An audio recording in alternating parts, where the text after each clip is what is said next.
guys, this is Her's World and welcome to my channel.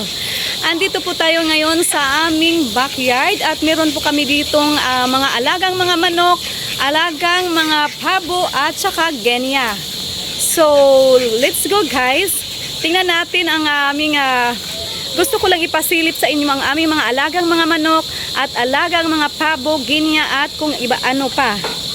Meron din kasi kaming bibi at saka mga patudak. Guys, ipapakita ko sa inyo guys itong aming pabo na nangingitlog na nga sila. So let's go!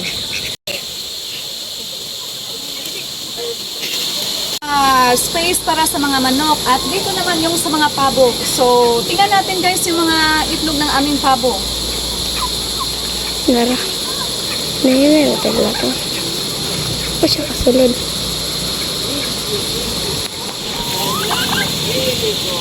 Tesa.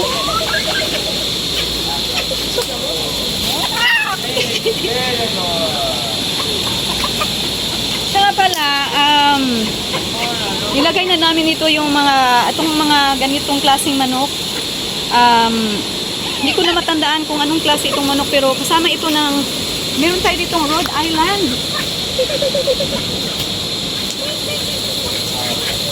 So meron tayong Rhode Island dito.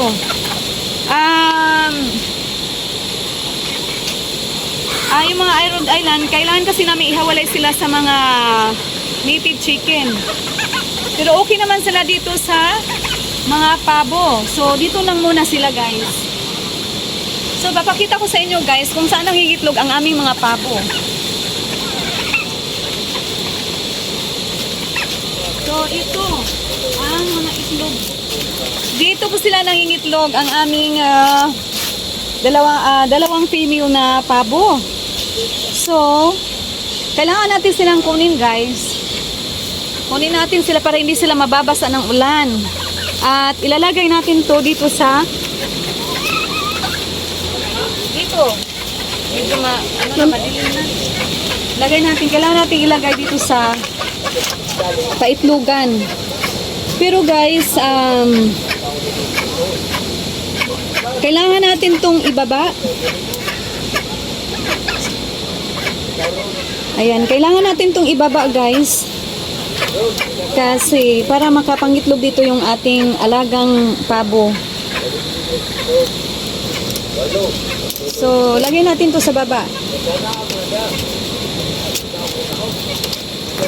Kaya nga doon sila, kaya siguro doon sila nangingitlog.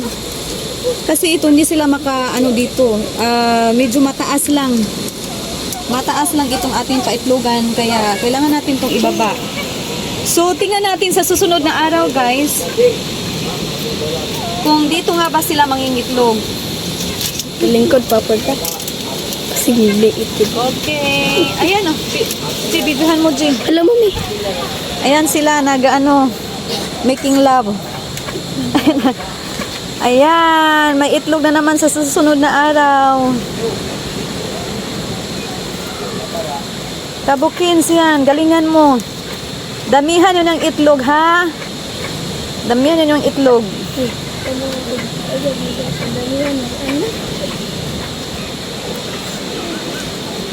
Ang tagal nyo naman. Ayan.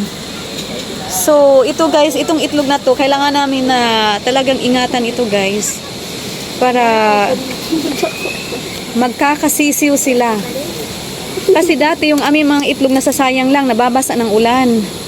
Dahil wala kaming proper na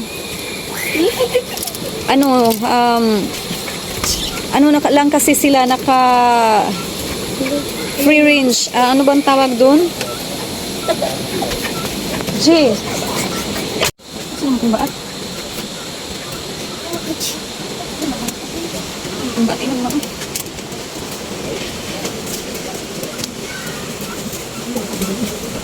So, tingnan natin guys kung Sa ubos na mo. basta na nila. Kung pwede ba itong ating dito pabo.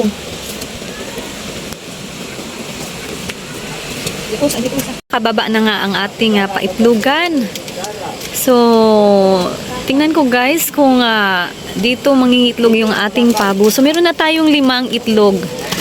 5 itlog na to guys. Siguro, hindi ko alam kung 2 pabo ba yung nangingitlog. Pero 2 silang na anuhan ng nakastaan. Nakastaan sa Bisaya. So ito guys, hindi ako sure sa sa klaseng paitlogan na ito. Ito ay gawa lang ng ng coconut leaves, coconut, buong tawag doon, ang lukay sa Bisaya. So ito guys, tingnan natin bukas o sa susunod na araw kung dito nga ba sila mangingitlog. Sana nga ay okay ito ang ating paitlogan.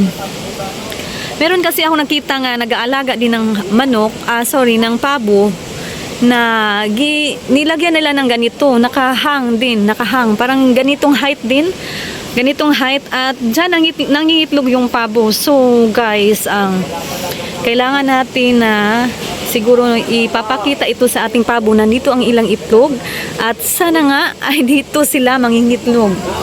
Kasi pag diyan ay mababasa lang ng ulan, medyo madilim na nga, at ito mababasa lang ng ulan, dito lang sila nangingitlog.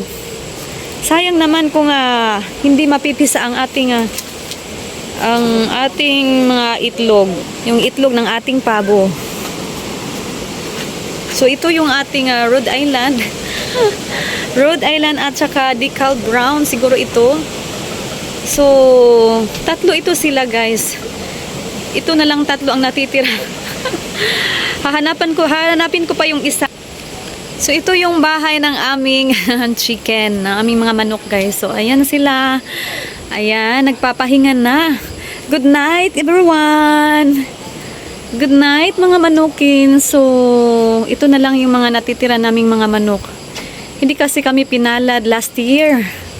Lagi kaming namamatayan ng manok. At sana nga ngayon ay mas successful tayo this year. So, wala dito yung Rhode Island. Saan kaya yun? Baka nasa labas yun kasama ng mga manok ng aking tatay. So, ito pala yung paitlogan ng manok. Meron kaming 4 dito. At meron din kaming naka-prepare na para sa mga sisiw. Ito, para sa mga sisiw ito guys. So, sana nga ay magkakasisiw na tayo. So, this is my second time na mag-aalaga ng mga manok kasi last year nga ay hindi tayo pinalad. Namamatay yung ating mga female yung mga inahin natin. Labas.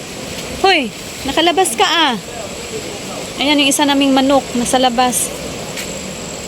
So sa susunod guys, i-share ko naman sa inyo kung anong klaseng pagkain ng manok ang aming pinapakain sa aming mga manok. So salamat po sa inyong panonood at see you on my next video. Bye-bye po.